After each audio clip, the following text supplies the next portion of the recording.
इतिहास के साथ छेड़छाड़, मंत्री जी का बेतुका बयान। इतिहासकारों ने गलत भारत के विद्यार्थियों को पढ़ाया।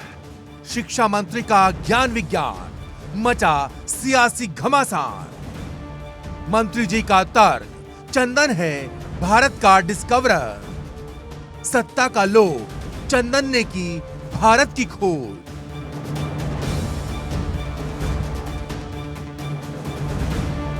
न कोलंबस न वास्को डिगामा, भारत ने खोजा अमेरिका।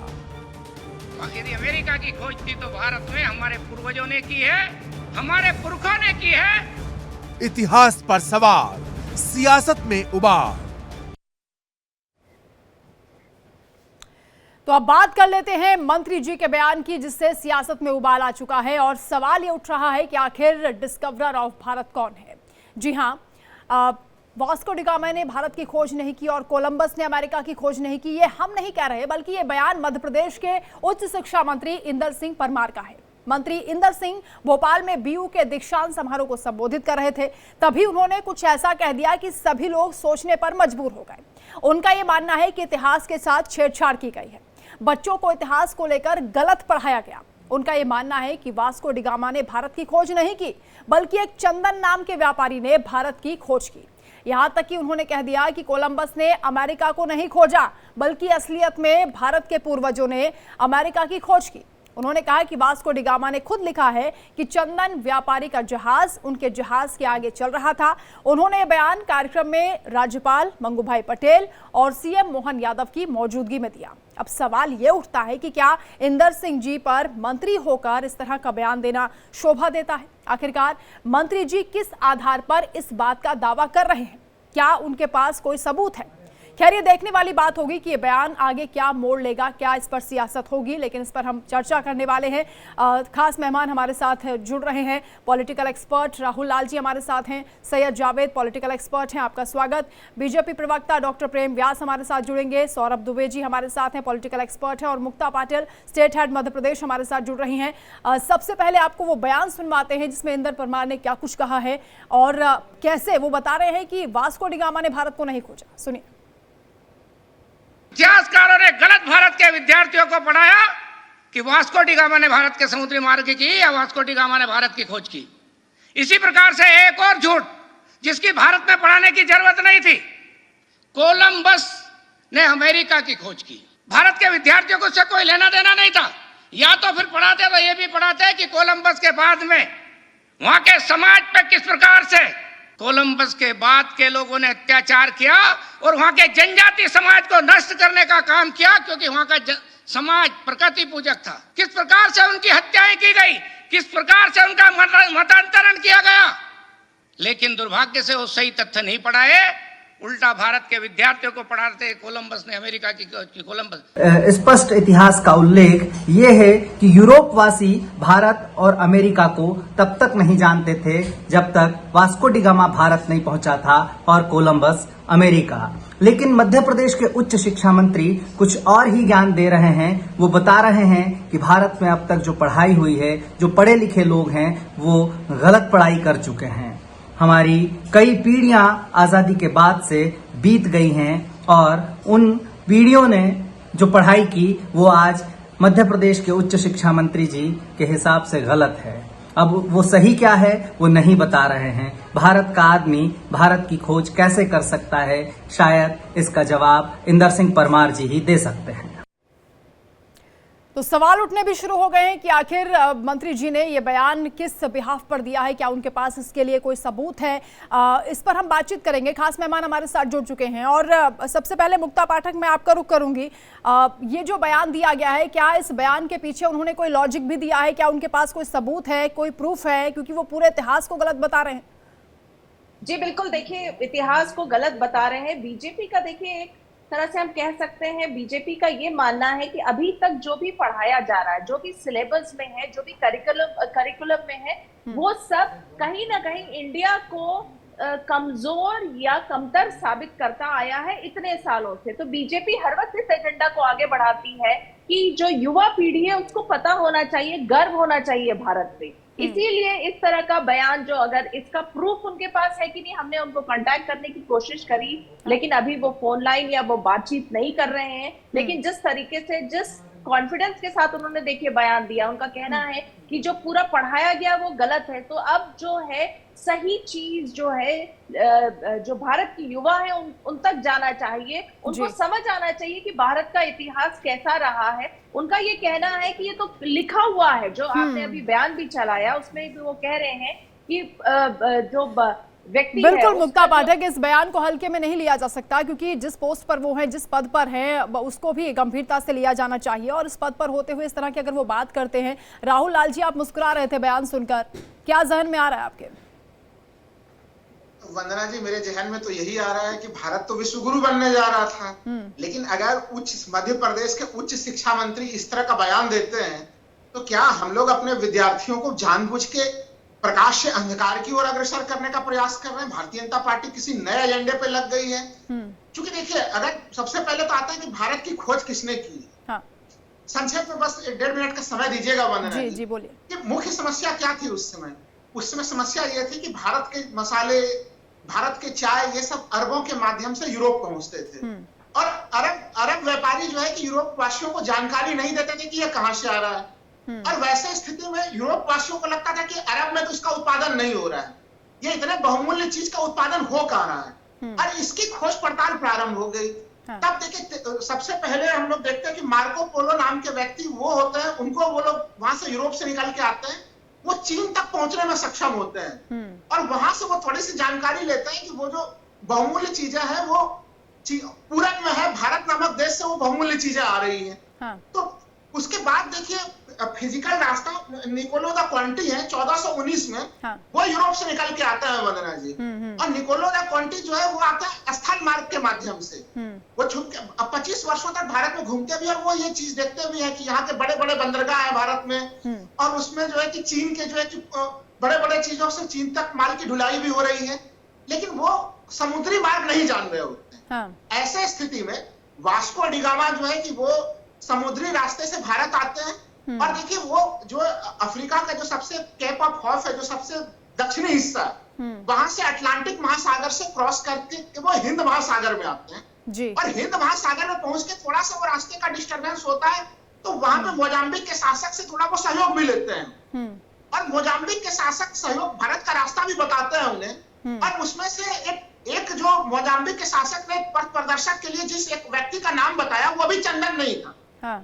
उस आदमी का नाम भी जो है कुछ दूसरा ही नाम है, मैं कुछ देर बाद वो नाम भी बताऊंगा। वो गुजरात के एक व्यापारी। ठीक है, डॉक्टर प्रेम व्यास हमारे साथ हैं, वो बेहतर बता पाएंगे चंदन नाम के युवक के बारे में, क्योंकि ठीक है, वो पूरा स्टोरी जो वास्को डी गामा का खारिज किया है उन्होंने, वो बिल्कुल ही बेबुनियाद ढंग से और इतिहास को गलत पढ़ाने का प्रयास है। और यह प्रयास इतना दुखद प्रयास होगा कि इसके कितने गलत दुष्प्रभाव पड़ेगा जब उच्च शिक्षा मंत्री इस प्रकार का बयान देते हैं। मैं तो कहूंगा आपके चैनल के माध्यम से कि माननीय प्रधानमंत्री जी को, हालांकि प्रधानमंत्री जी से ज्यादा अपेक्षा नहीं रख सकते, वो विज्ञान का अलग ही विश्लेषण खुद ही करते हैं। ठीक है, डॉक्टर प्रेम व्यास जी क्या कह रहे हैं उच्च शिक्षा मंत्री, इनकी बात को कैसे समझा जाए? क्या वाकई हमने आपने जो पढ़ा गलत है? देखिए, निश्चित रूप से तथ्यों को तोड़ मरोड़ कर प्रस्तुत किया है, उस ओर उन्होंने अपना ध्यान आकर्षित करवाया। भारतीय इतिहास, संस्कृति, दर्शन के बारे में अनेक विद्वानों ने समय समय पर अनेकों तथ्यों और लेखों का स्पष्टीकरण किया है। इसके पूर्व में भी हुआ है, 2017, 2016, 2012, 2008, तब इस तरह के विवादों का निश्चित रूप से आगमन हुआ था। जो स्पष्टीकरण आया था, जो कुल मिलाकर वो ये था कि अगर ये माना जाए कि जो तथ्य पढ़ा रहे हैं वो वास्तविकता थी, तो उसके पूर्व के तथ्य वास्तविक थे या नहीं? जब ये कितनी चीजें बदली जा रही हैं, नाम बदले जा रहे हैं, तमाम चीजें हो रही हैं, क्या अब ये जो इतिहास की किताबें हैं, यहाँ से जैसा उल्लेख यहाँ पर किया जा रहा है मंत्री जी की ओर से, उसको भी तब्दीली की जाएगी? जी निश्चित रूप से, इसलिए मैंने कहा ये विषय इतिहास, सांस्कृतिक, दर्शन का विषय है और उसमें जितने सारे अपडेशंस रिक्वायर है निश्चित रूप से होना चाहिए। उन अपडेशंस के माध्यम से अगर आर्यभट्ट जी जिन्होंने जीरो का आविष्कार करा, कार्ल सेगन जो एक परजीवी सभ्यताओं के लिए संदेश डिकम्पोज करते थे, उन्होंने कहा है कि मैंने ये जो इंडिया भारत का जो मैथमेटिक्स है वो कैलकुलेशन और हमारा कैलकुलेशन दोनों सही है, लेकिन यहाँ पढ़ाने की प्रयास नहीं किया जाता। उसके बाद में एटम बम का आविष्कार रॉबर्ट ओपेनहाइमर, उसने कहा है कि मैंने कहां तक अपडेट कीजिएगा। सैयद जावेद जी भी हंस रहे हैं आपकी बात सुन के। सैयद जावेद जी, नहीं बहुत वक्त बीत जाएगा सर इस हिसाब से, क्योंकि एक लंबा इतिहास रहा है और इतिहास को कहां तक आप सही करिएगा। अगर आपके पास कोई लॉजिक है, कोई तर्क है, तब तो आप बच्चों के सामने रखिए। दीक्षांत समारोह में आप बोल रहे हैं उच्च शिक्षा मंत्री होते हुए। नहीं, देखिए क्या है, जो आरएसएस है उसको नेकर से पैंट तक आने में लगभग 100 साल लगे। अब आप इतिहास की जानकारी थोड़ी ले लीजिए। और इनसे ऊपर भी एक शख्स और हैं जिन्होंने कबीरदास जी, इतिहास की जानकार की बात कर रहा हूं मैं, जिन्होंने कबीरदास जी, गुरु नानक जी, गोरखनाथ जी को सबको साथ में बैठ करके संवाद करते हुए देखा भी है। बहुत बड़े हमारे इतिहासकार हैं इस बार, उन्होंने सबको साथ में बैठा चुके हैं। और अगर विज्ञान की बात करेंगे तो हमारे यहाँ नाले से गैस बन चुकी है और हमारे यहाँ विज्ञान इतना आगे निकल चुका है कि अगर अभी जैसी आपने बताया दिल्ली का माहौल अच्छा है और बादल वगैरह है, तो अगर हवाई जहाज बादलों के अंदर चला जाता है तो रेडार पकड़ लेता है। और अभी ये भी सुनने में आया है कि बत्तख से जो पानी में होती है उससे ऑक्सीजन निकलती है। तो ये भी ज्ञान की बात है, ये सब नोट करना। देखिए है क्या मसला, हमारे यहाँ जब इतने बड़े बड़े दार्शनिक बैठे हैं, अभी सौरभ साहब बताएंगे कि पकोड़ा भी रोजगार बनता है। आपको शायद जानकारी ना हो, पकोड़े से रोजगार आप तंज कर रहे हैं सौरभ दुबे जी। इस बयान को कैसे समझा जाए? सुनिए मैडम, जब इस तरीके की राजनीति के अंदर कुपड़ लोग, मैं इनको जाहिल नहीं कहता हूँ, कुपड़ कहता हूँ, वो इसलिए जिन्होंने गलत, जिन्होंने नफरत पढ़ी होती है, वो बच्चों को देश के क्या पढ़ाएंगे? वो सिर्फ नफरत पढ़ाएंगे। देश के अंदर वो माहौल पैदा करेंगे कि आने वाली नस्लें, आप और हम, आपकी औलादे, आपकी आने वाली नस्लें इस देश का खमियाजा भुगतेंगे और हम यहाँ बैठ करके तमाशबीन के तरीके से बहस करेंगे।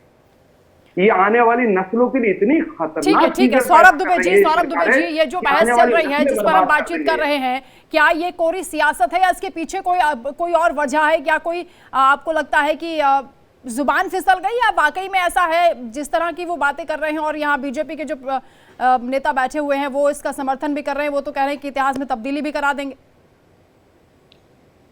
देखिए, जो सैयद जावेद जी हैं, इनको लगता है पकोड़े बहुत पसंद है और बारिश के मौसम में इनको पकोड़ों की बहुत याद आती है।